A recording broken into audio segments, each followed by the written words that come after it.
4 ദിവസങ്ങൾക്ക് മുമ്പ് തിരുവനന്തപുരം അന്താരാഷ്ട്ര വിമാനത്താവളത്തിൽ രാത്രിയിൽ ഒരു F-35 യുദ്ധവിമാനം വന്നിറങ്ങുന്നു. HMS എന്ന് പറയുന്ന HMS പ്രിൻസ് ഓഫ് വെയിൽസ്. അത് ബ്രിട്ടീഷ് വിമാനവാഹിനി കപ്പലിൽ നിന്ന് പറന്നുയർന്ന് ഇന്ധനം കുറഞ്ഞു, അതുകൊണ്ട് ഞങ്ങൾ അന്ന് ഇറങ്ങി എന്നൊക്കെയാണ് പിന്നീട് കേട്ടത്. എന്തായാലും ഇന്ത്യൻ എയർഫോഴ്സ് അങ്ങനെ തന്നെ പറഞ്ഞിട്ടുണ്ട്. അതെ. അപ്പം സത്യത്തിൽ അതിനകത്ത് എന്തെങ്കിലും ദുരൂഹതയുണ്ടോ?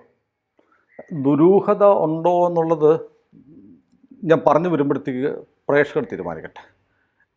ഒരു പ്രധാനപ്പെട്ട കാര്യം, ഈ അമേരിക്കയുടെ F-35 ലൈറ്റ്നിങ് സ്റ്റെൽത്ത് സംവിധാനമുള്ള യുദ്ധവിമാനമാണ്.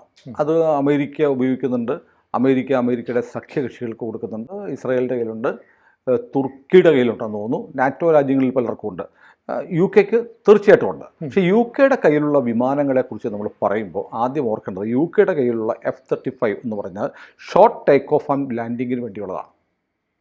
ചെറിയ തോതിലുള്ള ലാൻഡിങ്ങും ടേക്ക് ഓഫും, വലിയ റൺവേ ഇല്ല. അതായത് സാധാരണ റൺവേകൾ ഉപയോഗിച്ച് പറന്നുയരുന്ന F-35 വിമാനങ്ങൾ ഇന്നുവരെ അമേരിക്ക ബ്രിട്ടന് കൊടുത്തിട്ടില്ല. ഇത് മനസ്സിൽ വെക്കണം. ഇതാണ് ആദ്യം മനസ്സിലാക്കേണ്ട കാര്യം. ഈ വിമാനം തന്നെ വന്നിരിക്കുന്നത് HMS പ്രിൻസ് ഓഫ് വെയിൽസ് എന്ന വിമാനവാഹിനി കപ്പലിൽ നിന്നാണ്. അവിടുത്തെ റൺവേ സാധാരണ റൺവേ അല്ല. വിമാനവാഹിനി കപ്പലിലെ റൺവേ എന്ന് പറഞ്ഞാൽ വളരെ ചെറിയ റൺവേ ആണ്. അവിടെ വന്നിട്ട് വലിയ ത്രസ്റ്റിൽ വിമാനം പറന്നുപോയി ഉയർന്ന് പോകണം. വിമാനവാഹിനി കപ്പലുകളിൽ വിമാനം ഇറക്കുന്നതും പറന്നു പോകുന്നതും ഇത്ര റിസ്ക്കിയാണ്. വളരെ വിദഗ്ധരായ പൈലറ്റുകൾക്ക് മാത്രമേ ഈ ചെറിയ റൺവേയിൽ പറന്നുയരാൻ പറ്റുള്ളൂ. ഇത്രയും കാര്യങ്ങൾ മനസ്സിൽ വെക്കുക. അപ്പോൾ നമുക്ക് ശനിയാഴ്ച വൈകുന്നേരത്തേക്ക് പോകാം. ശനിയാഴ്ച വൈകുന്നേരം 9:14 ആയപ്പോൾ രാത്രി തിരുവനന്തപുരം തീരത്തിൻ്റെ തെക്കു പടിഞ്ഞാറായി ഏതാണ്ട് 20,000 ഫീറ്റ് ഉയരത്തിൽ ഒരു വിമാനം പറക്കുന്നുണ്ട്. അപ്പോൾ അത് ഫ്ലൈറ്റ് റഡാർ 24, അതാണല്ലോ ഇപ്പോൾ എല്ലാവരും നോക്കുന്നത്. ഇപ്പോൾ എല്ലാവർക്കും അറിയാം ഫ്ലൈറ്റ് റഡാർ 24 എന്ന് പറഞ്ഞ ആപ്പ്. ഈ ആപ്പ് നോക്കുമ്പോൾ ആപ്പിൽ നമുക്ക് റീപ്ലേ ചെയ്യാനും പറ്റും പഴയ കാര്യങ്ങൾ. അപ്പോൾ റീപ്ലേ ചെയ്ത് നോക്കുമ്പോൾ ഈ വിമാനം 20,000 അടി ഉയരത്തിൽ പറക്കുന്നുണ്ട്. വിമാനം ഇങ്ങനെ പറന്ന് വന്നിട്ട് 2 സെക്കൻഡ് 9:14 കഴിഞ്ഞ് 2 സെക്കൻഡ് കഴിഞ്ഞപ്പോൾ അവർ ഒരു ആപൽ സൂചന കോഡ് സ്ക്വാക്ക് ചെയ്തു. 7700 എന്ന് പറഞ്ഞാൽ ഒരു എമർജൻസി ലാൻഡിങ് ആവശ്യമുണ്ട്, വിമാനത്തിന് അപകടമാണ്, പ്രത്യേകിച്ച് ഇന്ധനം കുറയുന്നത് പോലെയുള്ള അപായ സൂചന നൽകുന്ന കോഡാണ് 7700. സ്ക്വാക്ക് ചെയ്തു. അത് കാണാം. അത് കഴിഞ്ഞ് ഫ്ലൈറ്റ് റഡാറിലേക്ക് നോക്കുമ്പോൾ ഇനിയാണ് ശ്രദ്ധിക്കുന്നത്. അപ്പോൾ ഇങ്ങനൊരു വിമാനം 20,000 അടി തിരുവനന്തപുരത്തിൻ്റെ തെക്ക് പടിഞ്ഞാറ് ആകാശത്തുണ്ട്. ആ വിമാനത്തിൽ നിന്ന് 7700 എന്നുള്ള സിഗ്നൽ കോഡ് ATCയിലേക്ക്, എയർ ട്രാഫിക് കൺട്രോളിലേക്ക് വരുന്നു. തൊട്ടടുത്ത എയർ ട്രാഫിക് കൺട്രോൾ തിരുവനന്തപുരം വിമാനത്താവളത്തിലാണ്. ഓക്കെ, ക്ലിയർ ആയല്ലോ.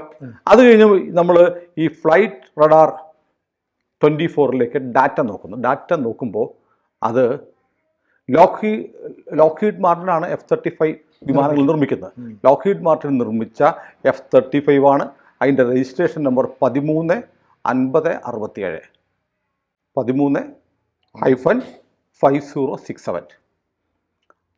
ബാക്കി ഡീറ്റെയിൽസ് നോക്കുമ്പോൾ ഈ വിമാനം അമേരിക്കയിലെ അരിസോണ ലൂക്ക് എയർബേസിൽ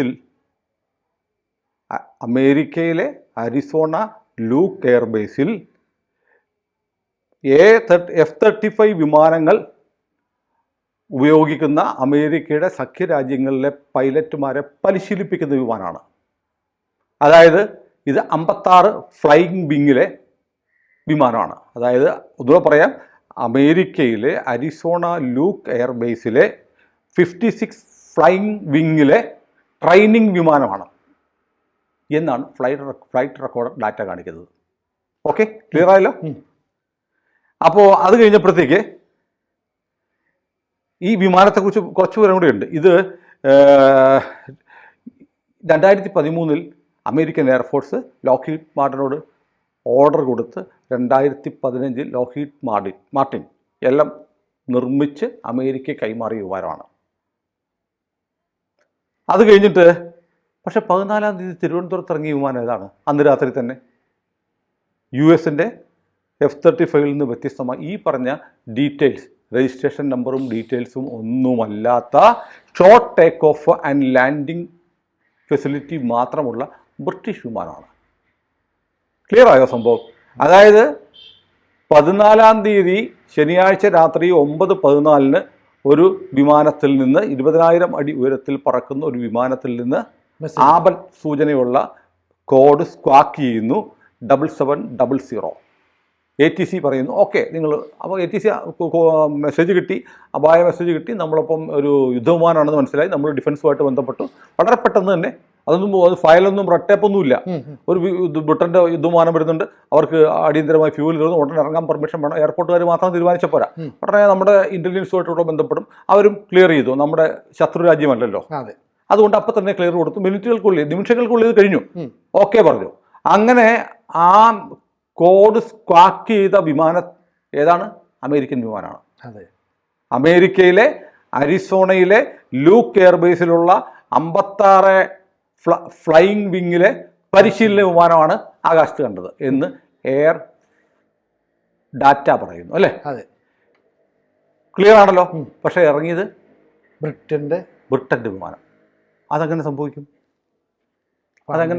അമേരിക്കൻ വിമാനത്തിൽ നിന്ന് മെസ്സേജ് വരുന്നു, ഇറങ്ങിയപ്പോൾ ബ്രിട്ടൻ്റെ വിമാനമായി മാറി. അങ്ങനെയാണ് ഫ്ലൈറ്റ് റഡാർ 24 പറഞ്ഞത്. ഇത് ശരിവെച്ചിട്ടുണ്ട് ഈ വ്യോമയാന കാര്യങ്ങളൊക്കെ നിരീക്ഷിക്കുന്ന ജസ്റ്റിൻ മാളിയേക്കൽ, ജേക്കബ് കെ ഫിലിപ്പ് തുടങ്ങിയവരൊക്കെ ഈ കാര്യം സ്ഥിരീകരിച്ചിട്ടുണ്ട്. കാരണം ഫ്ലൈറ്റ് റഡാർ 24 പറഞ്ഞത് കാണിച്ച വിമാനം അമേരിക്കയുടെ വിമാനമാണ്, ഇറങ്ങിയത് ബ്രിട്ടൻ്റെ വിമാനമാണ്. പക്ഷെ ഒരു പൊതു ഘടകമുണ്ട്, കുമ്പിടിയാണെന്ന് പറയുന്ന പോലെ രണ്ടും F-35 ആണ്. ഇതെങ്ങനെ സംഭവിക്കുന്നു എന്നുള്ള സംശയം ഇങ്ങനെ നിൽക്കുമ്പോഴാണ് പെട്ടെന്ന് ഇന്ത്യൻ എയർഫോഴ്സിൻ്റെ പത്രക്കുറിപ്പ് ഇപ്പോഴും ഉണ്ട്.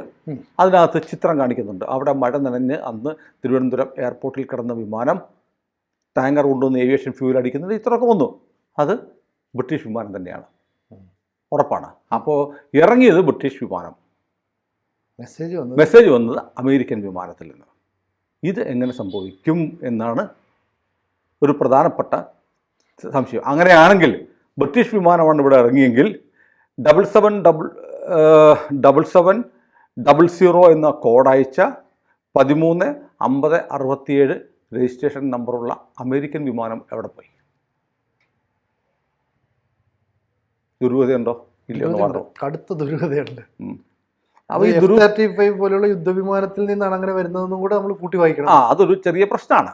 അപ്പോൾ ഇതൊരു വലിയ സംശയമാണ്. അപ്പോൾ ഒന്നായ നിന്നയിക രണ്ടെന്ന് കണ്ടെന്നൊക്കെയുള്ള സന്ധ്യാനാമം ചൊല്ലുന്നില്ലേ എന്ന് പറയുന്നവരെ ഒരു വിമാനത്തെ ബ്രിട്ടൻ്റെയും അമേരിക്കയെ കണ്ടപ്പോൾ ബ്രിട്ടൻ, മെസ്സേജ് വന്നപ്പോൾ അമേരിക്ക, അങ്ങനെ കണ്ടതാണോ? ഈ ഫ്ലൈറ്റ് റഡാറിൻ്റെ കുഴപ്പമാണോ?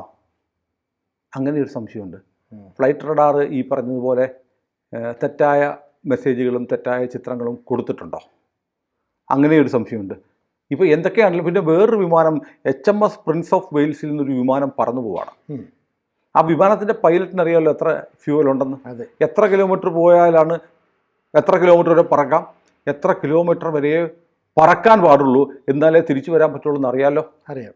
അത്തരം എന്തെങ്കിലും സാങ്കേതിക തകരാറ് ഈ വിമാനത്തിനുണ്ടെന്ന് ആരും പറഞ്ഞിട്ടില്ല. പിന്നെങ്ങനെയാണ് മാതൃപേടകമായ HMS പ്രിൻസ് വെയിൽസ് എന്ന് പറയുന്ന വിമാനവാഹിനി കപ്പലിൽ നിന്ന് ഇന്ധനം തീരുന്ന അത്രയും ദൂരത്തേക്ക് വിമാനം പോയത് അങ്ങനെയാണ്? ഉണ്ടോ? എനിക്ക് സംശയമില്ല, കടുത്ത സംശയമുണ്ട്. അപ്പോൾ ഇത് ഇങ്ങനെയൊക്കെ സംഭവിച്ചിട്ടുണ്ട്. ഇത് വളരെ ആധികാരികമാണ്. ഞാൻ പറഞ്ഞല്ലോ, ഈ വിമാനങ്ങളുടെ സഞ്ചാരപഥങ്ങളെക്കുറിച്ചും വിമാനങ്ങളുടെ കാര്യങ്ങളൊക്കെ നിരീക്ഷിക്കുന്ന അത്യാവശ്യം കാര്യഗ്രാഹ്യമുള്ള മലയാളികളായ ജേക്കബ് കെ ഫിലിപ്പ് അടക്കമുള്ളവർ ചൂണ്ടിക്കാട്ടിയിട്ടുള്ള കാര്യമാണ്. തൽക്കാലം നമുക്ക് സമാധാനിക്കാനേ പറ്റുള്ളൂ. ഫ്ലൈറ്റ് റഡാർ 24 എന്തോ ഒരു കുഴപ്പം പറ്റി. കൂടുതൽ വാർത്തകളും വിശേഷങ്ങളും നിങ്ങളിലേക്ക് എത്താൻ ABC മലയാളം സബ്സ്ക്രൈബ് ചെയ്യുക, ബെൽ ബട്ടണും അമർത്തുക.